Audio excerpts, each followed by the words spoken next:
pagi. Selamat pagi. Wah, baca kurang semangat. Selamat pagi. Oke, coba lambaikan tangan Anda kalau semangat pada pagi ini untuk memuji Tuhan.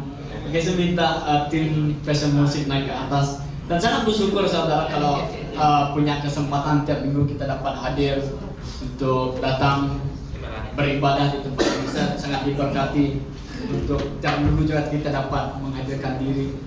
Dan sebelum kita mulakan kebaktian kita pada pagi ini, macam di dalam tahun depan kan saya teringat dengan tema gereja kita pada tahun lepas, yaitu Run to the Finish. Dan sebagai orang percaya saudara, macam mana bagi kita sebagai orang yang percaya kepada Tuhan Yesus, ingin mulakan hari yang baru, ingin mulakan kebaktian, ataupun ingin memulakan sesuatu di dalam kehidupan kita.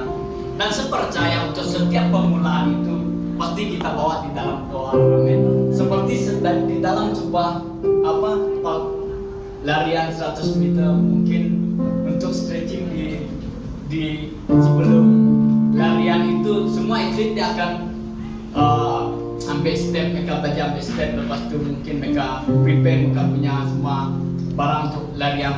Dan saya percaya untuk setiap kita orang percaya, sebelum kita memulakan kita punya larian ataupun sebelum kita memulakan hari kita, mari kita bawa hal tersebut di dalam doa.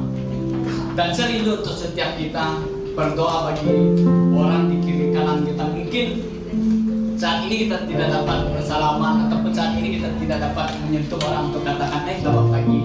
Dan saya percaya biar kita bawa hal itu di dalam doa, ataupun katakan good morning.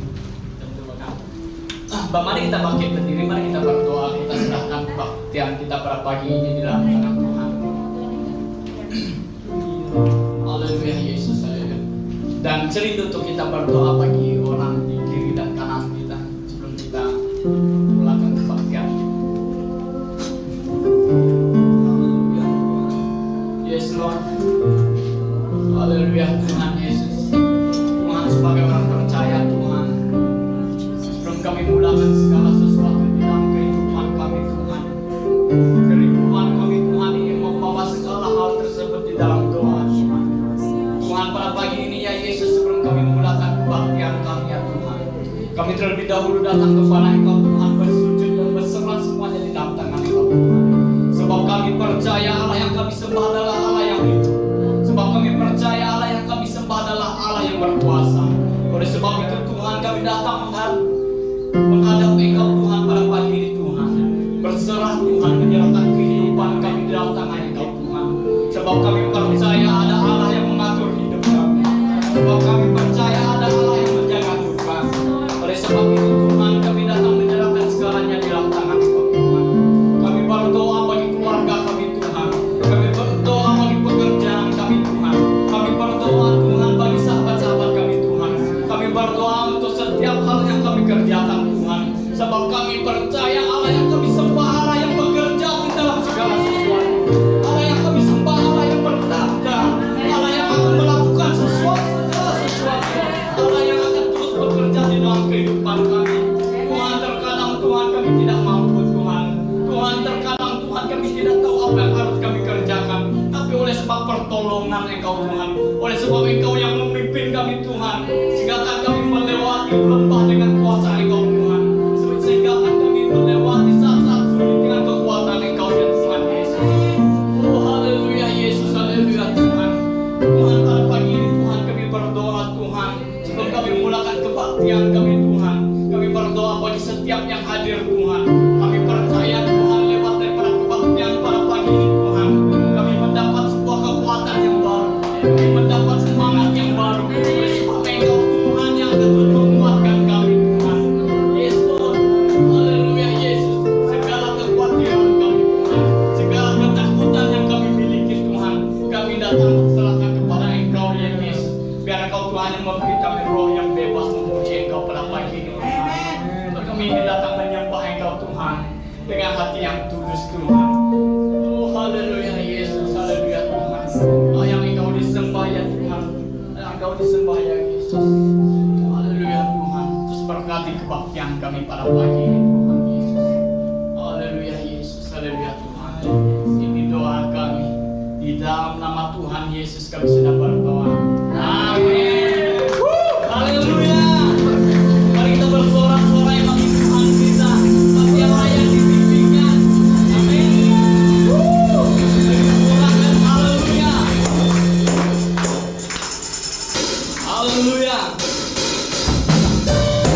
Dan Yesus itulah kekuatan kita saudara.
Dan saya percaya ini adalah zaman Elia, di mana nyatakanlah firman Tuhan, dan zaman Yeskel, di mana tulang kering pasti dihidupkan. Amin. Di mana pada zaman ini kita akan melihat hal-hal yang mustahil akan Tuhan kerjakan dalam hidup kita. Amin.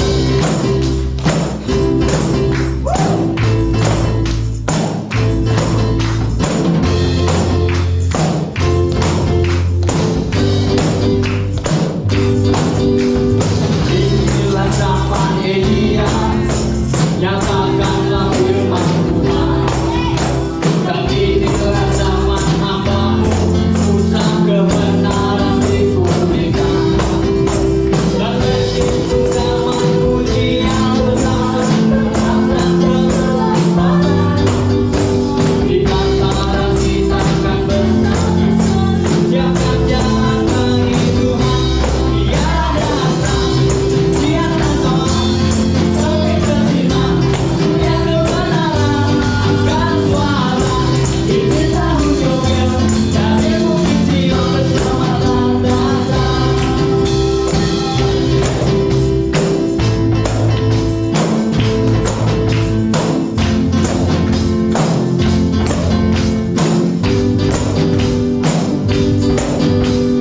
Inilah zaman Yeskel, tulang kehidupan. Dan inilah zaman hambamu, rumah itu yang dipulihkan. Dan inilah zaman tuayan, bersabda dan menguning hidupnya. Marilah bekerja di kebun, nyatakanlah firman Tuhan. Dia datang, dia datang, tapi bersinar, surya kebenaran akan suara. Ini tahun Yobel, dari bukit Sion keselamatan datang.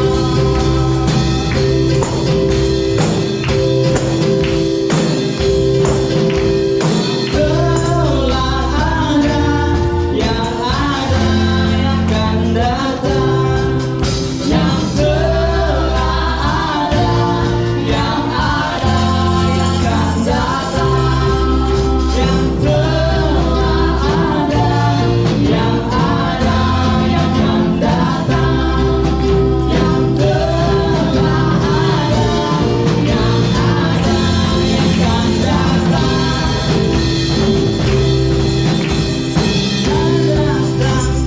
Di atas awan, tapi bersinar, surya kebenaran angkat suara. Ini tahun Yobel, dari bukit Sion keselamatan datang. Dia datang, di atas awan, tapi bersinar, surya kebenaran angkat suara. Ini tahun Yobel, dari bukit Sion keselamatan datang. Dari bukit Sion keselamatan datang. Dari bukit Sion keselamatan datang. Haleluya. Amin. Haleluya. Mari kita tenangkan diri kita sekali lagi. Kita serahkan semuanya di dalam tangan Tuhan. Haleluya Yesus. Haleluya Tuhan. Amin. Pada pagi ini Tuhan Yesus, kami menyerahkan semuanya di dalam tangan Engkau. Kami serahkan hidup kami, Tuhan. Kami serahkan hidup kami sekarang di dalam tangan Engkau, Yesus. Yes, Lord.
Puji Tuhan dan salam. Nah, selamat pagi. Baik, ya bagi jemaat Tuhan. Nah, kita bersyukur pagi hari ini adalah is a grace. Nah, anugerah Tuhan yang kita dapat bersama dan kebaktian kita pada pagi ini di gereja. Nah, kita tahu, nah bukannya mudah, bukannya mudah untuk datang bersama, bersekutu begini. Ramai lagi gereja yang tidak dapat bersama mengadakan ibadah mereka bersama. Jadi bagi Tuhan lah, bagi Allah kita segala pujian dan Bapa kita Tuhan Yesus Kristus. Karena belas kasihannya yang amat besar, Dia telah mengaruniakan kita kelahiran baru dengan membangkitkan Yesus Kristus daripada kematian. Oleh itu kita hidup penyanyi kita dengan harapan yang tidak akan binasa. Nanti kita mengharapkan warisan yang tidak mungkin reput, tercemar atau lenyap, disimpan untuk kita di surga olehnya. Jadi pagi hari ini kita akan sama memperhatikan satu tajuk, siapakah Yesus Kristus. Sebelum kita melanjut lagi dalam pengertian dalam suatu soalan yang sangat besar pengertiannya, baik kita menyerahkan masa ini di hadapan Tuhan, supaya Tuhan yang bersama dalam penyampaian firman Dia dan bagi kita yang mendengar, kita tidak akan keluar tanpa menjawab soalan ini pagi hari ini dalam hati kita, dalam hidup kita. Mari kita berdoa. Bapa, kami datang di hadapan Engkau, kami bersyukur Engkau yang bertata, Engkau yang ada di surga, Engkau yang dimuliakan Tuhan, dan kami bersyukur pada pagi hari ini.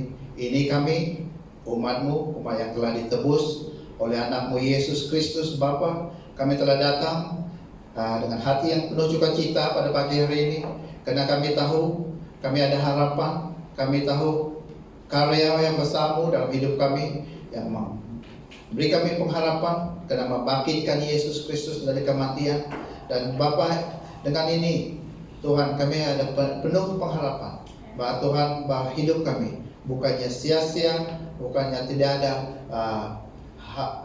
pengakhirannya, tapi Tuhan, kami tahu apa yang Allah rancangkan dalam Dia yang telah hidup, dan yang kami bersyukur karena segala-galanya yang tersedia adalah dalamnya, dan Dialah yang kami miliki, Dialah yang kami ingati pagi ini sebagai penebus, sebagai gembala yang baik bagi kami.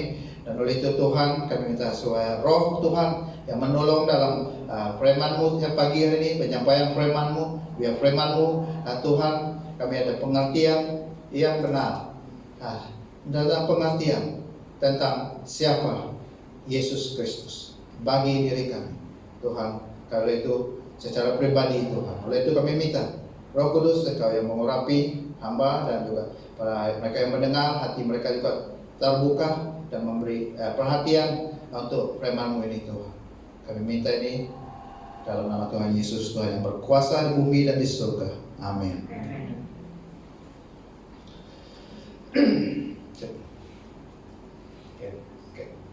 Jadi mengapa perlu kita diingatkan, atau mengingat atau diingatkan siapa Yesus Kristus? Why we need to know or learn again who is Jesus Christ? Ada dua pengertian saya sorkan pagi hari ini untuk kita. Mengapa tajuk ini? Mengapa soalan ini begitu bermakna? Ini adalah banyak sebab dia, tapi saya bagi dua, yaitu bahwa Yesus sendiri katakan pada zaman akhir ini ramai yang akan datang menggunakan namanya untuk menyesatkan. Oke, dalam Matius 25 ayat 4 itu, ramai orang akan datang dengan namaku dan berkata, akulah Kristus. Mereka akan membuat ramai orang terpedaya. Jadi ini yang kita perlu pengertian. Who is Jesus Christ? Who is? Because people will come and tell, as I said, to deceive. So, Marta Kuprik itu. Jadi kalau kita tidak mengerti dengan dalam pengertian kita siapa Yesus, kita boleh disesatkan. We can be deceived. Okay. So we have to. It's a good reminder to know who is Jesus Christ. Siapa Tuhan Yesus? Okay. Karena akhir ini, lebih-lebih pada hari ini kita sangat perlu, ataupun saya sangat perlu untuk Yesus Kristus memegang tangan saya supaya tidak akan disesatkan. Kita perlu mengenalnya secara pribadi untuk menguatkan iman, untuk setia sampai akhir pada zaman ini. So this is the reason. You have to know it is when you know who is Jesus, then you can hope. You know who He is. That you need Him. You need Him to hold your hand in these last days. It's not going to be easy. Dan kedua, the question is who is Jesus is very important also. Karena sangat penting, it's important. Karena Dia yang akan menentukan di mana saya akan tinggal ataupun diam nanti untuk hidup selama-lamanya.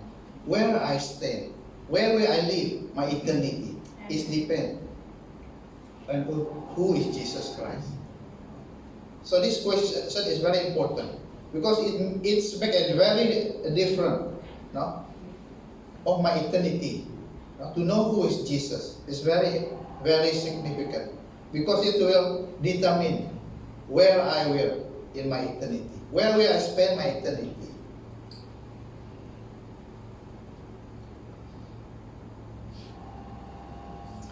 Because karena bahwa pengakuan saya siapa Yesus Kristus untuk hidup saya sekarang dalam dunia ini akan menentukan di mana saya akan hidup untuk selama-lamanya. My confession of who is Jesus Christ, my understanding of Jesus Christ will determine my eternal destiny. Dan kalau kita melihat peristiwa yang terjadi sekarang dan masa hadapan kepada penduduk dunia, what is going to happen in this world and also for the nation of the people in this world. Now apa yang dilakukan oleh mereka yang berkuasa di dunia? What are the people who are these powerful people who rule the world now? Yaitu jawaban saya dan kamu, yaitu pengakuan saya siapa Yesus Kristus menentukan di mana jiwa saya dan kamu akan berada untuk selamanya. We see a lot of things happening, and there is a higher power. There's people who very control this world now, doing things. So your saying, your confession of who Jesus is very important. Karena saya mau jumpa Yesus Kristus yang saya kenali. Ikuti dan percaya. I want to be follow. I want to see Him. I want to meet this Christ, Jesus whom I believe, whom I follow, and whom I know. Dan malahan saya mau jumpa Dia dengan di mana tangannya terbuka menyambut saya. So because I know Him, because this is a very important of this question. Jadi kita akan pagi hari ini kita akan menggunakan kesaksian 3 orang dari dalam Alkitab dan Perjanjian Baru untuk mengenal siapa Yesus Kristus. Okay. We want to use these three people in the New Testament who know Jesus and their testimony. Apa kata mereka? Apa kata mereka ini tentang Tuhan Yesus?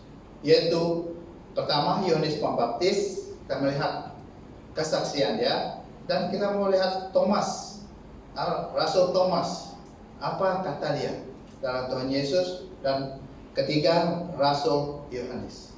Jadi dari kesaksian ketiga ini kita mau lihat siapa Tuhan Yesus daripada mulut mereka.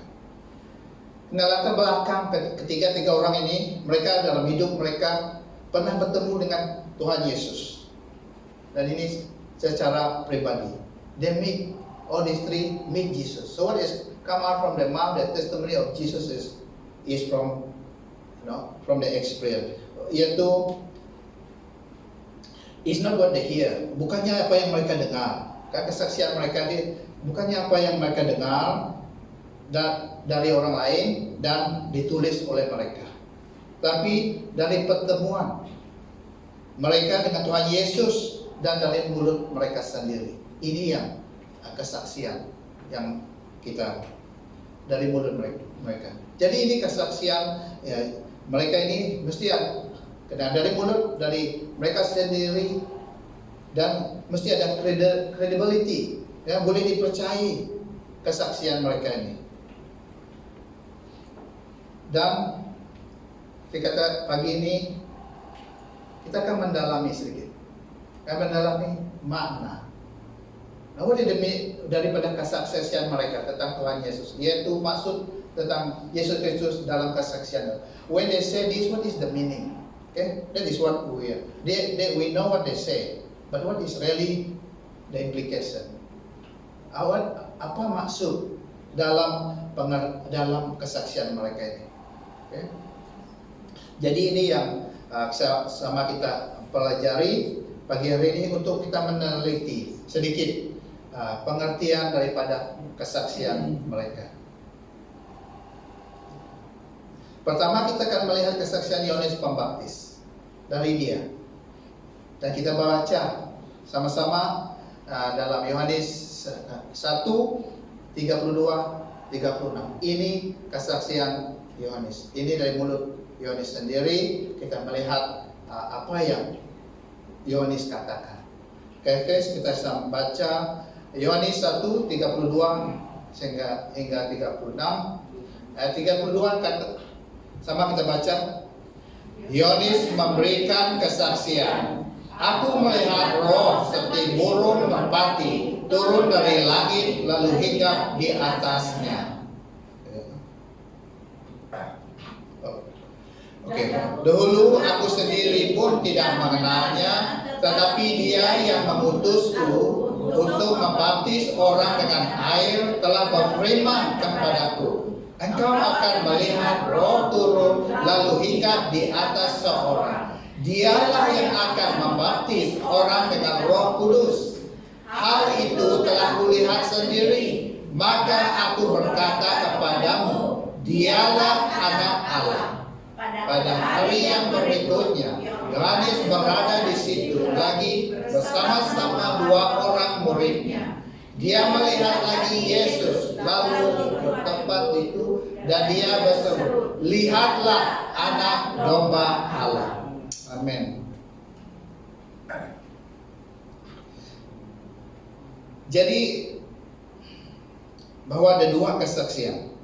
Kalau kita melihat dari yang ditulis tadi, ada dua kesaksian of John the Baptist about Jesus, yaitu that he is the Son of God, bahwa Yesus Kristus Anak Allah, ayat 34. Itu daripada mulut kita, bahwa Yesus Kristus Anak Allah. Kedua, bahwa Yesus Kristus Anak Domba Allah, ayat 36. Jadi apa makna Yesus Kristus Anak Allah? Yaitu Ben Elohim. Yaitu pertama ialah secara langsung dia adalah Allah. Kalau dia Anak Allah, bermakna secara langsung, he is God. The deity, dia adalah Allah. Jadi secara langsung Yesus kesaksian dia tentang anak Allah, but Jesus is God. Okay? Secara langsung, bagaimana dia mempunyai keilahian atau ketuhanan. Yesus bukannya manusia biasa, tapi dia mempunyai keilahian dan ketuhanan. Dan juga pasti dia berasal dari Allah dan melakukan kehendak Bapanya. Dalam Lukas kita lihat tentang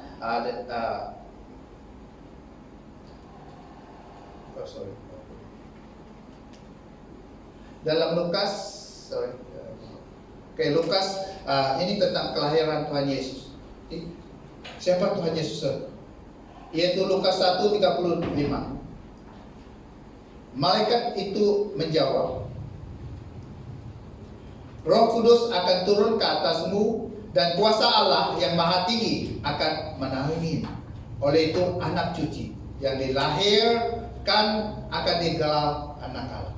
So, Yesus kelahiran dia adalah melalui Roh Kudus. Bahwa itulah yang dilahir, anak cuci yang akan digelar anak Allah. Dalam Markus juga 1:10-11 ini, ketika Yesus keluar dari sungai, dia melihat langit terbuka dan Roh Kudus seperti burung merpati turun hingga ke atasnya. Lalu kedengaran suara dari surga, Engkaulah anakku yang kukasihi dan denganmu aku berkenan. Puji Tuhan. Ya, itu bab mana? Bila Yohanes kata dia He's the Son of God, that is, He is from God. Dan juga when He say He is the Son of God, meaning He is co-equal with God. Dia ada kesetaraan, okay, dengan Allah. Filipi 6:2-6. Dia yang sekalipun dalam bentuk Allah tidak menganggap kesetaraan dengan Allah sesuatu yang harus dipertahankan. So, anak Allah, dia directly from God and also has a co-equal with God. Jadi bagaimana dia memerintah, dia ada kuasa, dia memerintah bersama Allah Bapa. Dia berkuasa atas dan menjaga segala ciptaan yang kelihatan dan tidak kelihatan di dalam alam semesta ini, surga dan di surga. Kalau kita melihat dalam Ibrani 1:3, Adam itu adalah sinar gemilang, kemuliaan Allah dan gambaran sempurna kewujudannya. Dia memelihara segala-galanya dengan kekuasaan firman-Nya. Setelah menghapuskan dosa kita melalui dirinya sendiri, dia duduk di sebelah kanan yang maha mulia, yang bertata di surga. Isiko ko-iko with God. That is the first testimony, kesaksian daripada Yohanes. Jadi kedua tadi yaitu Yesus adalah anak domba Allah. Jesus is the Lamb of God. Apa makna dia Lamb of God, anak domba? Bagaimana dia adalah pribadi, oknum yang menjadi manusia, domba. Bagaimana Allah yang ilahi, yang pre-existent, dari mula-mulanya masuk ke dalam kehidupan manusia dan berdaya dalam diri Yesus Kristus. Dia sebagai anak domba.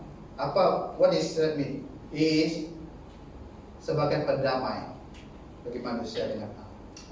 He's our, seperti kita, He's our peace with God.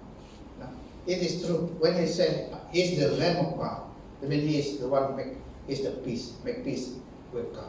Sebagai pendamai dengan Allah.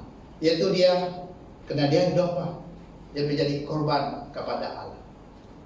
Dan dia lahir seperti manusia untuk menjadi korban sebagai tebusan bagi dosa-dosa, dan juga dan dia disembelih, karena dia domba juga disembelih, dan dia juga mati untuk melepaskan semua manusia daripada kuasa itu. That's why He is the Lamb of God. Is to free us from, to forgive our sin, to as an offering for our sin, and also to free us from the power of darkness, from the power of the devil. Karena dalam Ibrani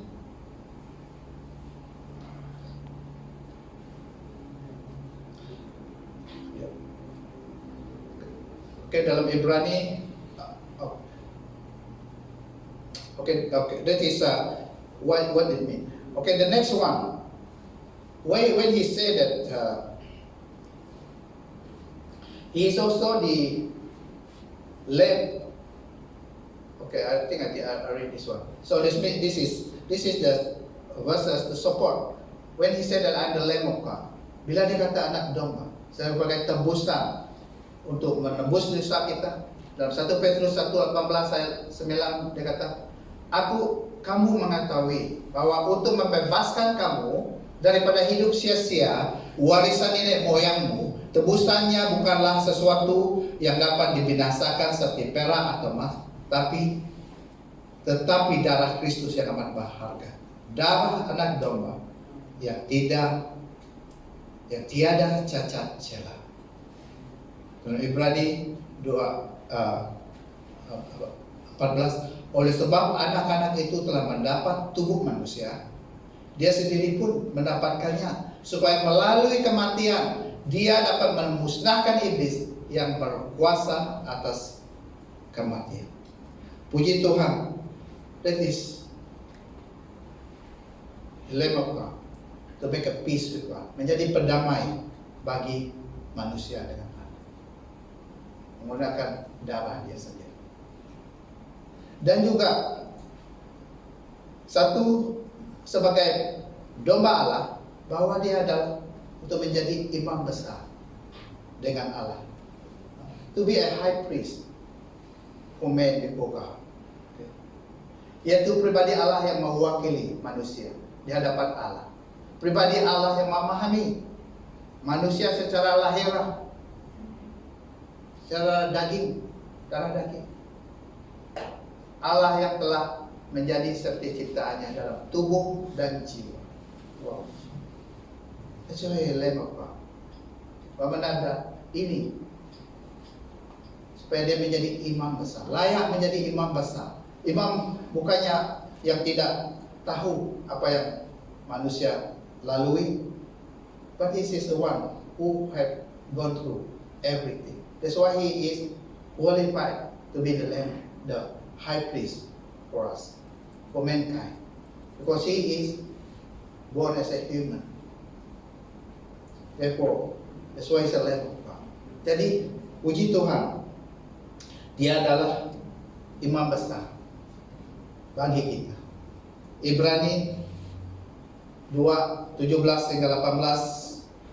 Dengan demikian, dalam segala hal dia harus disamakan dengan saudara-saudaranya, supaya dia menjadi imam besar yang berpengasihan dan setia dalam segala yang berkenaan dengan Allah, untuk menebus dosa umat manusia. Oleh sebab dia sendiri telah menderita, menghadapi godaan, maka dia dapat menolong orang yang menghadapi godaan. That's why he is glorified. That's why he is a Lamb of God.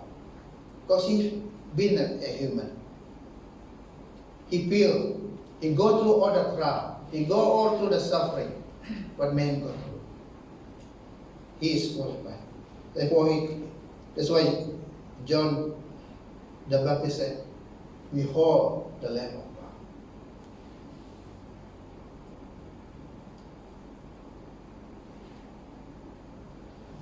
So that is what we learn from John the Baptist when he said his testimony of Jesus Christ as a Son of God and as a Lamb of God. So we come to what is Thomas.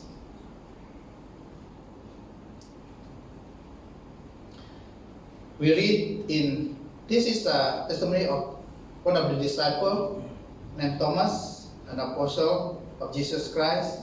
We read this in Yohanes 20, 24, 29. Sama kita baca. 1, 2, 3. Thomas yang digelar Didimus, seorang daripada murid Yesus yang 12 itu, tidak ada bersama mereka apabila Yesus datang. Oleh itu murid-murid yang lain memberitahu Thomas, kami telah melihat Tuhan. Tetapi Thomas berkata, selagi aku tidak melihat sendiri bekas paku di tangannya dan memasukkan jariku ke dalam bekas luka itu, juga memasukkan tanganku ke dalam rusuknya, aku tidak mau percaya. Seminggu selepas itu, para murid Yesus termasuk Thomas berhimpun lagi di situ. Sungguh pun pintu terkunci seperti dahulu. Yesus muncul dengan kalangan mereka, lalu berkata, damai sejahtera kepada kamu. Setelah itu, dia berkata kepada Thomas, hulurkan jarimu di dalam sini, dan lihatlah tanganku. Hulurkan tanganmu dan masukkan ke dalam rusukku. Jangan ragu-ragu lagi, percayalah. Thomas pun berkata kepada Yesus, ya Tuhanku, ya Allahku. Yesus berkata kepadanya, Thomas, oleh sebab kamu telah melihatku, maka kamu percaya. Diberkatilah orang yang percaya walaupun tidak melihatku.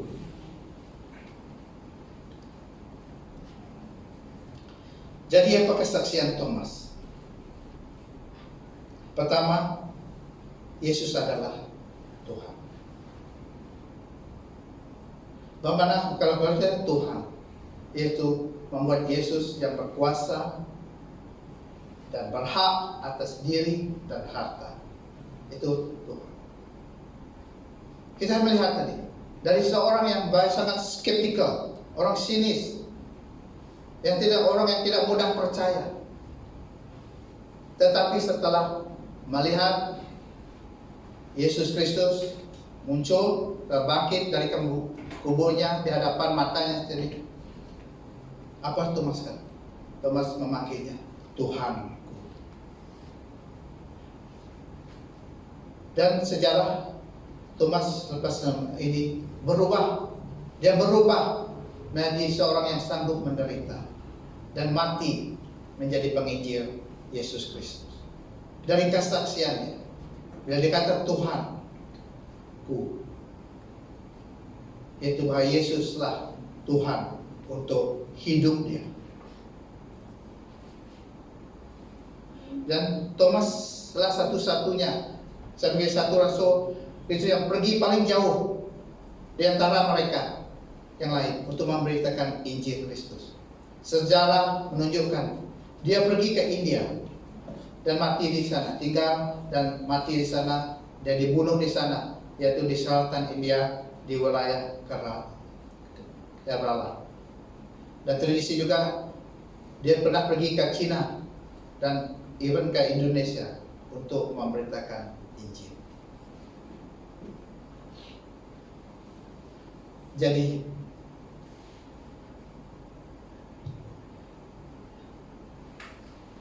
kesaksian Thomas, dia adalah Tuhan. Kedua, dia kata Yesus Kristus Allah adalah Allah. Allah yang satunya benar dan yang berkuasa dan segala galanya.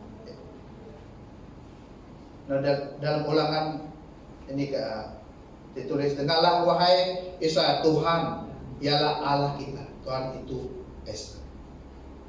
Nah, bagi seorang Yahudi seperti Thomas untuk mengatakan, untuk menyebut Allah kepada Yesus bukannya satu perkara yang kecil. Bagi orang Yahudi yang dibesar untuk tidak boleh menyebut nama Allah sembarangan karena dianggap terlalu suci dan kudus. Dan bila dia kata my God, it's very significant. Saya pikir Thomas, I'm not sure, but I believe he's the first disciple who called Jesus God. Mengikut Yesus yang pertama memanggil Yesus itu Allah.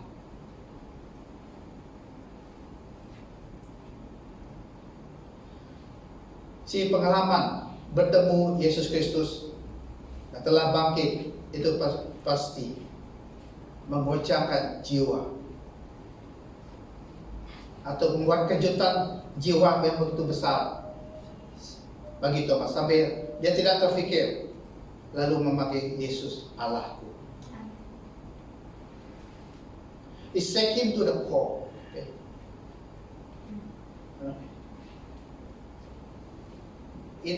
It really. No, he is unbelieving. No, Jesus was there with him.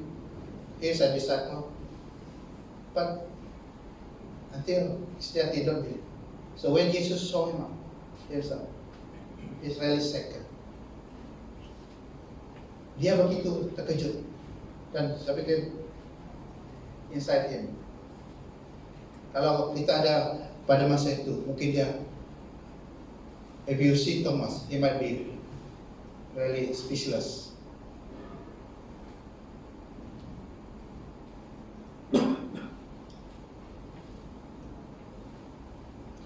Therefore, jika ada, if there is any of us in our midst, okay, if you still have a doubt, keraguan tentang Yesus Kristus seperti Thomas, yang mahu dibukti kebangkitannya, take Thomas, ambil Thomas sebagai, no, you can believe, wakili kamu yang telah melihat bukti kebangkitan Yesus Kristus.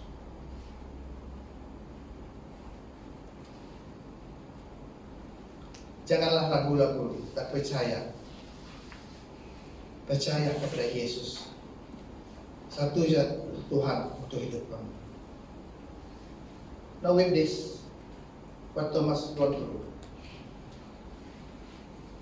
make it, it's a proof that Jesus is true. Jesus has rose from the dead, and Jesus is true.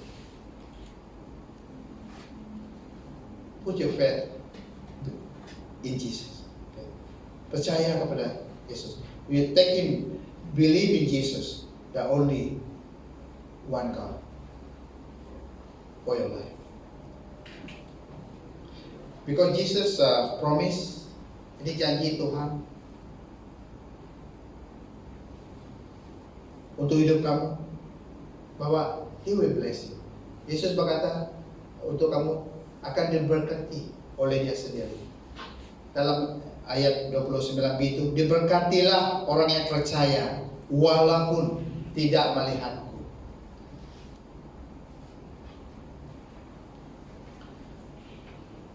So this is from what we learn our testimony of Thomas. Dan kalau kita melihat sekarang pun banyak kesaksian dari murtadin di Indonesia dalam YouTube. It's a few months, every macam tiap malam sekarang 28 jam itu ada YouTube Yusuf Manubulu, dan bagaimana Yesus datang menampakkan diri kepada mereka ini. Mengapa ini? Karena kebanyakan mereka begitu mahu, dia mahu mengenal Yesus, tetapi terbatas, tidak dapat mendengar Injil. Tapi mereka dalam hati mereka mau. Jadi Yesus boleh dan pernah datang menampakkan diri Dia kepada mereka. Dan ramai mereka ini telah menjadi pelayan Tuhan sebelum masa, walaupun banyak rintangan. Bukannya senang bagi mereka, tapi bila mereka telah tahu di Tuhan Yesus, bagaimana rintangan, termasuk di penjara pun, mereka tetap setia.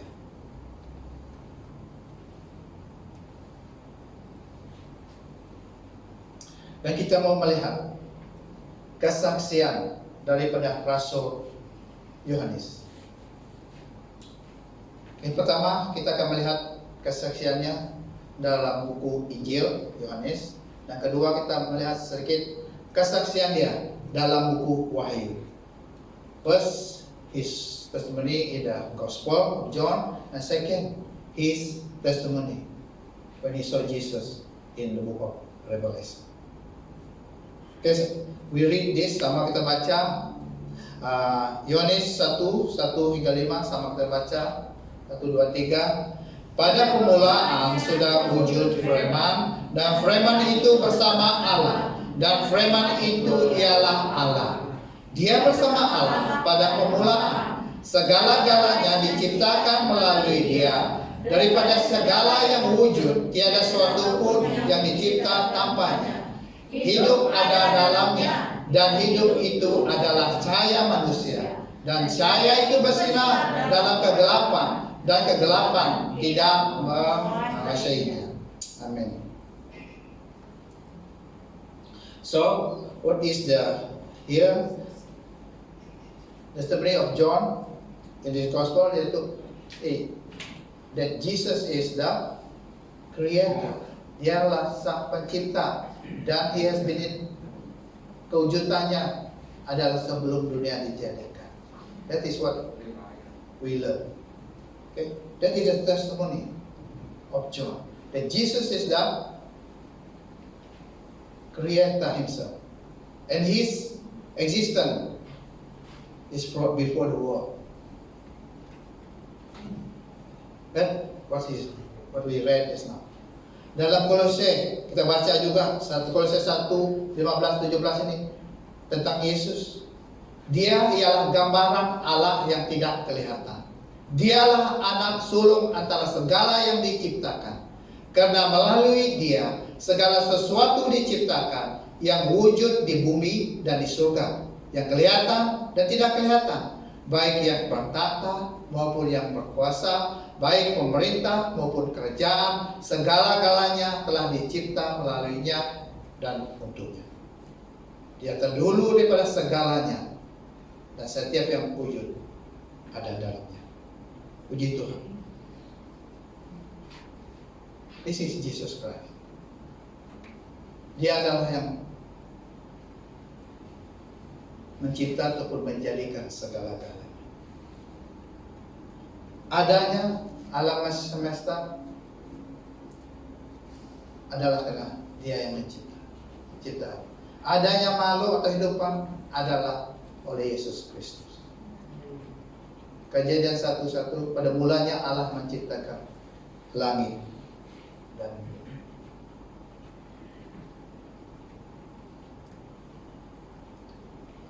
So that is He's a creator. Secondly, from His testimony what we read just now, that He is God that give life. Yesus itu Allah yang memberi. Yesus yang boleh memberi hidup.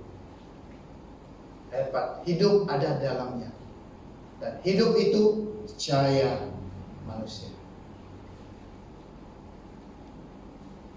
Adanya hidupan adalah karena Yesus. Yesus Kristus puncak kehidupan. Dia yang memberi hidup kepada manusia. Karena ayat ini Kejadian 2:7, ketika itulah Tuhan Allah membentuk manusia daripada debu tanah dan mengembuskan nafas hidup ke dalam hidupnya, lalu manusia menjadi makhluk yang hidup. Siapa yang memberi manusia supaya hidup? Adalah Tuhan Yesus. Bawa kehidupan. Oleh itu, bahwa kehidupan kekal hanya ada dalam the eternal life di sini. Dia yang memberi hidup banyak. He has given His life. Dia telah memberi hidupnya dengan menyerahkan nyawanya di kayu salib untuk memberi hidup yang kekal bagi orang yang percaya kepada. Yes, we are fallen, but He gave His life at the cross, that we may have life eternal. When we believe, if we believe in Him, because Jesus says, we know that in John 3:16, Yesus menjawab, akulah jalan, kebenaran dan hidup. Tidak ada seorang pun datang kepada Bapa kecuali melalui Aku. He is the life. I am the way, the truth, and the life. There's no other life beside Jesus.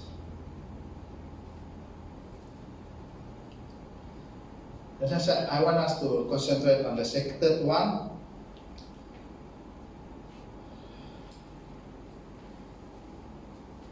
That Jesus Christ look and have power over His creation. Ya, ini yang saya mau kita sama. Bahwa Yesus memelihara atau menjaga dan berkuasa atas ciptaannya. This is a hope for us at this time.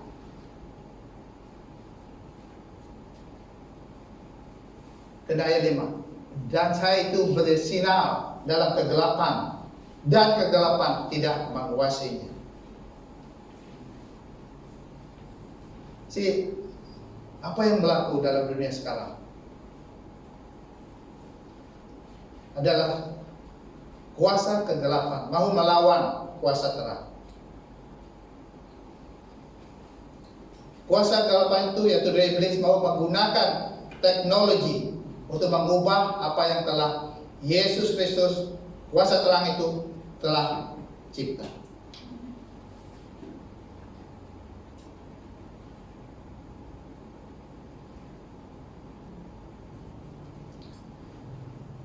Ya, dulu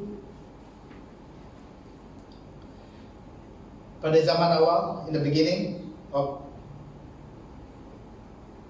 kuasa kekuasaan dari iblis juga telah menggunakan, help also use the same method, menggunakan makhluk-makhluk dari alam roh datang menodai perempuan manusia supaya melahirkan juraya keturunan manusia yang bukan lagi manusia sejati. I have touched this in Genesis 6. Kejadian 6. Apa yang berlaku pada zaman awal? Dia itu DNA manusia. Karena ini bukannya manusia berhubung dengan manusia, tapi roh dari alam roh, makhluk dari alam roh datang. Jadi apa yang berlaku? DNA manusia berubah. Buktinya anak-anak yang dilahirkan menjadi makhluk yang besar, gergasi. Dan apa dalam kejadian 6 kata mereka melakukan kejahatan terhadap manusia dan dunia. The world is full of evil. Dan apa yang terjadi? Allah berkuasa dan dia memusnahkan mereka dengan mendatangkan banjir di seluruh bumi, tetapi menyelamatkan Nabi Nuh dan keluarganya.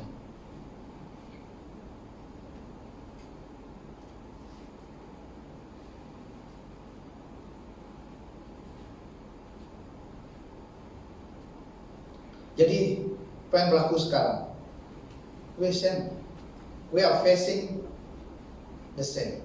Sekarang kita berdepan dengan rancangan kuasa kegelapan untuk mengubahkan DNA manusia menggunakan teknologi yang canggih. Jadi manusia akan berubah,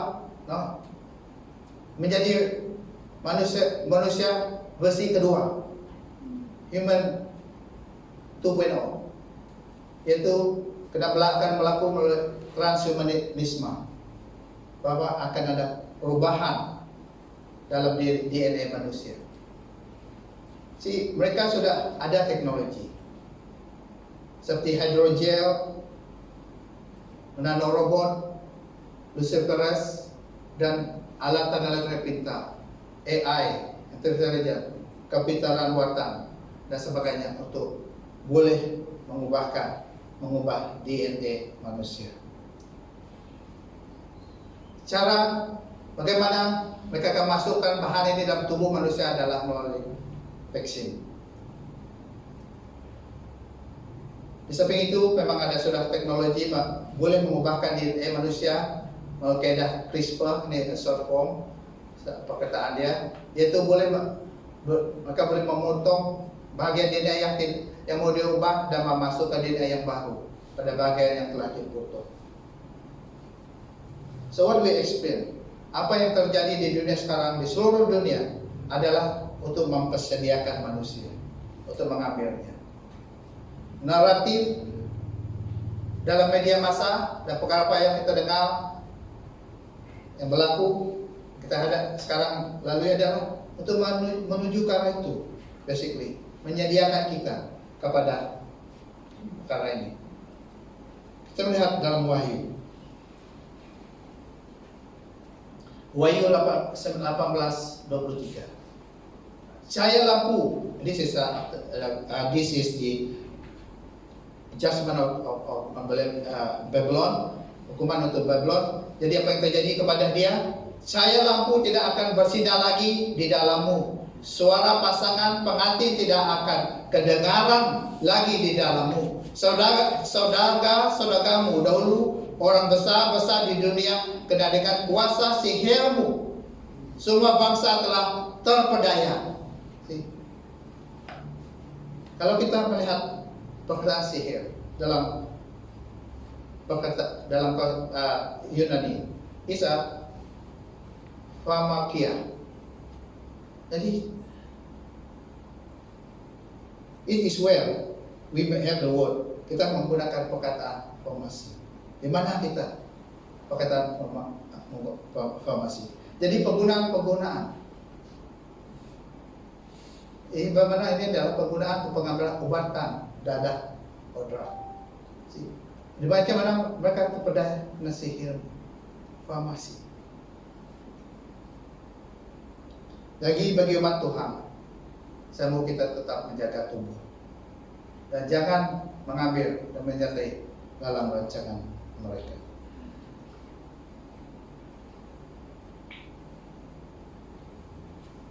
Tuhan juga akan memusnahkan kuasa jahat ini seperti yang dilakukannya dan mengikut janji.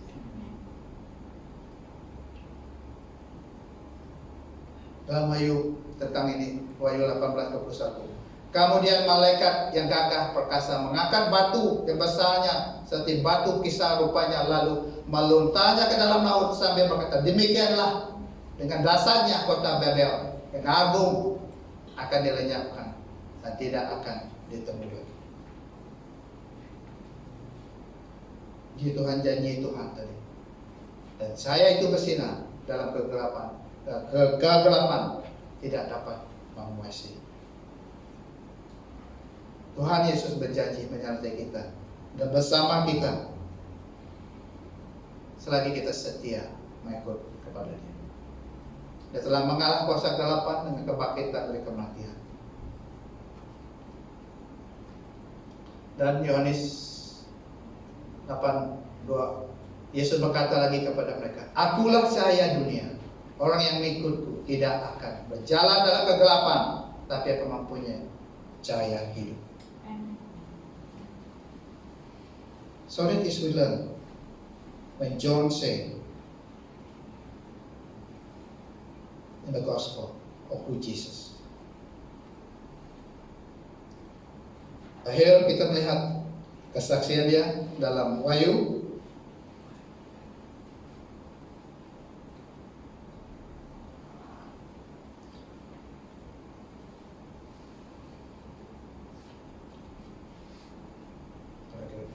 Dan buku Wahyu kita baca ayat 12, Wahyu 1:12 hingga 16. Aku menoleh ke belakang untuk melihat siapa yang berkata-kata itu. Kulihat 7 kaki pelita daripada emas. Di tengah-tengah kaki pelita itu kelihatan suatu susu seakan-akan anak manusia, berjubah labu sampai ke kaki dan memakai seutas pending emas yang melilipi dadanya. Rambutnya putih seperti kapas dan matanya menyala-nyala laksana api. Oke, 15. Kakinya bersinar umpama gangsa dihilang di dalam relau yang suaranya ibarat deru air terjun yang hebat. Tangan kanannya memegang 7 bintang dan dari mulutnya keluar sebilah pedang mata 2 yang tajam. Wajahnya bersinar-sinar laksana matahari pada waktu tengah hari.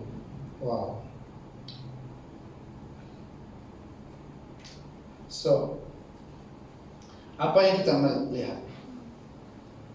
Kesaksiannya. I think that one is that Yesus adalah manusia dalam kemuliaannya. Suatu sosok seakan-akan anak manusia. That is Jesus. Yesus adalah Allah, tetapi memiliki tubuh manusia yang penuh kemuliaan dan kehebatan. Yesus dalam kemuliaannya tidak mempunyai sosok malaikat, tapi seperti seorang manusia. He has a body of a man in his glory. Bahwa dia tidak makhluk asing, tapi yang biasa atau sama dengan orangnya yang percaya dan pengikutnya. He be as his spirit.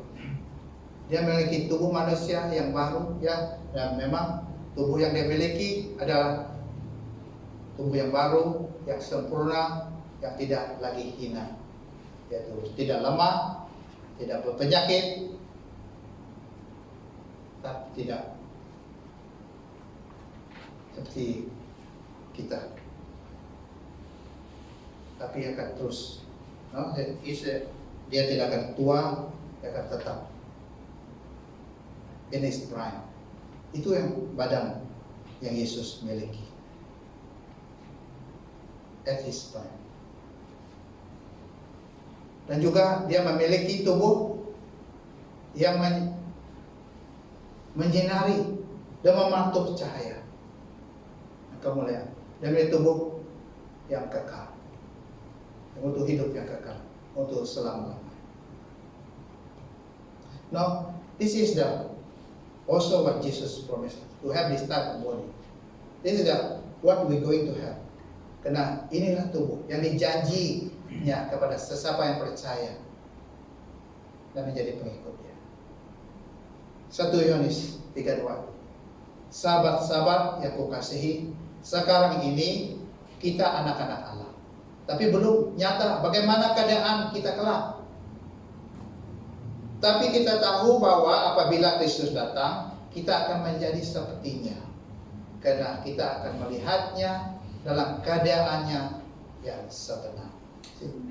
We will be like him.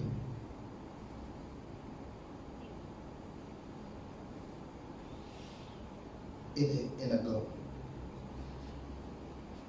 Dan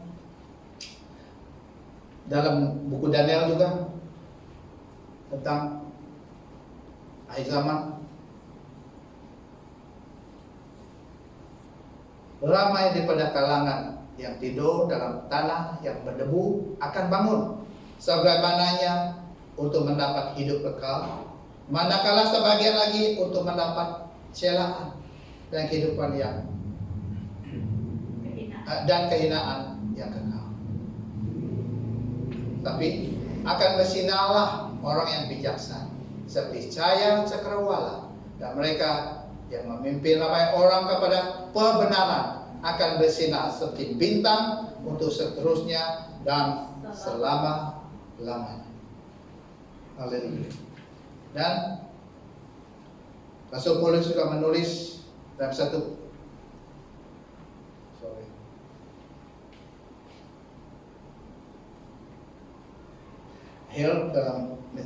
dalam 1 Korintus 15, 51, 53, dengarlah aku memberi tahumu suatu rahasia.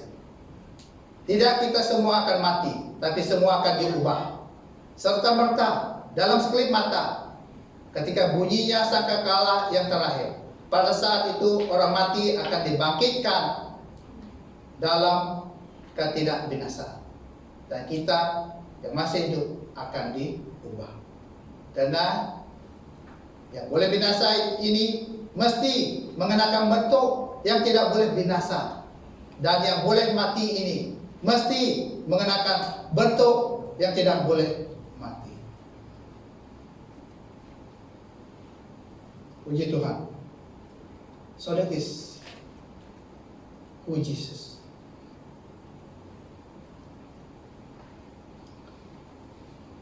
So So, for all of us, we have to answer this question. Who is Jesus to you? Let us all stand. If the musician can help. Because we have to answer this. Setiap kita, setiap kita di sini yang mendengar firman Tuhan ini, you have to answer. Jawaban kamu tentang Yesus Kristus menentukan di mana kamu akan bertempat atau berdiam untuk hidup selama-lamanya. Where are you going to stay? You will live your eternity. It depends on your answer. Who is Jesus Christ? So let us think. Mikir dalam-dalam atau semasa-masanya akan soalan ini. Biar hati nurani memperhalusi soalan ini dan kamu jawab dengan mulut kamu kepada Yesus Kristus sendiri.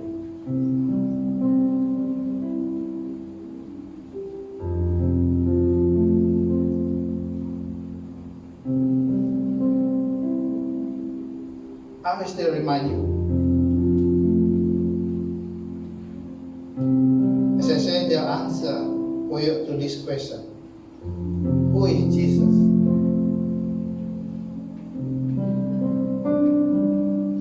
Depend where you going to spend your eternity. And then we have learned from the three servants of God, John Baptist,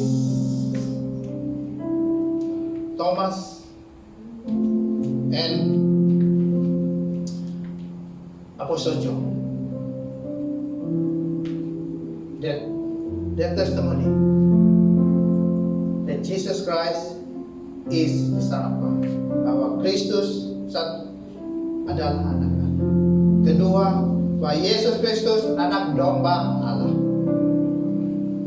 Dan bahwa Yesus Kristus Tuhan. Bahwa Yesus Kristus Allah. Dan bahwa Yesus Kristus adalah Sang Pencipta. Dan kewujudannya adalah sebelum dunia dijadikan.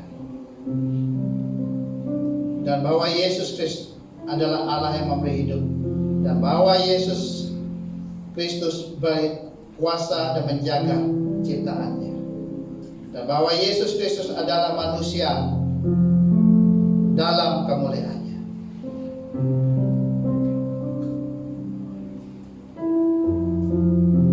So don't leave this place. Jangan tinggal tempat ini tanpa memperhitungkan akan soalan ini.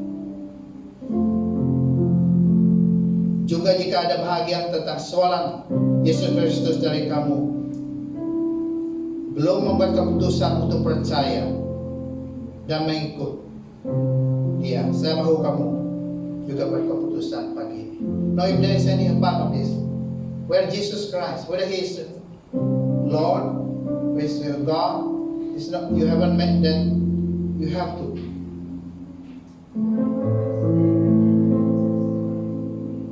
Because we are not playing chess. Okay? Kita bukan, this is already, you know the difficulty we have in this. We are not going to main-main tentang iman kita dengan Tuhan Yesus. Buatlah keputusan menyerah hidup sepenuhnya kepada Yesus. We are living in this. If you know who know Jesus Christ, then you can go through. So I make this time, open this time for you to come and pray and give your life. And also if there's any struggle in your life, come here, we pray for you. We don't want to go out and take it, it's a good message. It's not very good. The next day we forgot. Because it's your destination is You have to make pengakuan, confession, your testimony of who is Jesus. So we will pray for you.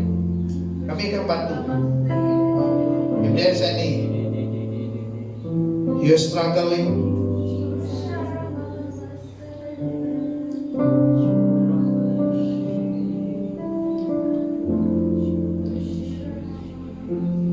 I want us to really think about this.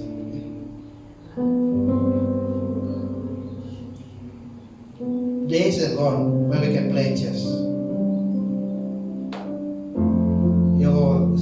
Your testimony on Jesus, your confession, your answer to this question, who is Jesus Christ? It's very important for Him to hold your hand to go through this.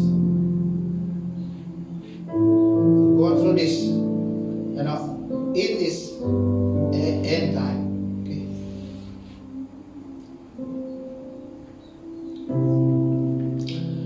Okay, let's pray.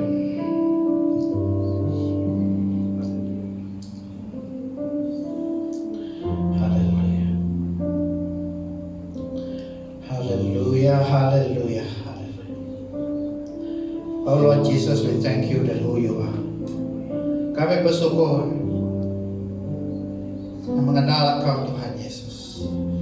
Kami bersyukur atas kesaksian hidup hamba-hambamu dari firman. Tuhan,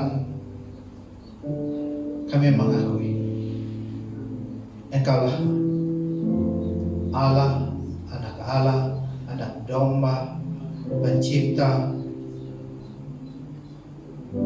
dan Tuhan Engkau, Yesus Engkaulah Tuhan dan Allah dalam hidup kami. Tuhan, kami bersyukur mempunyai Engkau. Tuhan, kami bersyukur Engkau akan memelihara hidup kami. Selagi kami setia dan Engkau yang berkuasa, bagaimana kuasa-Mu nyata pada zaman awal, bagi itu juga kuasa-Mu akan nyata di zaman akhir ini.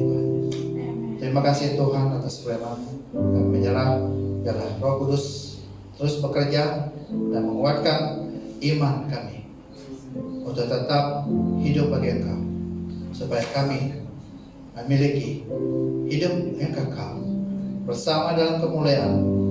Terima kasih Tuhan Yesus. Biar Engkau menyambut kami. Biar kami tidak akan malu bila berjumpa Engkau, tapi biar tangan-Mu terbuka menyambut kami.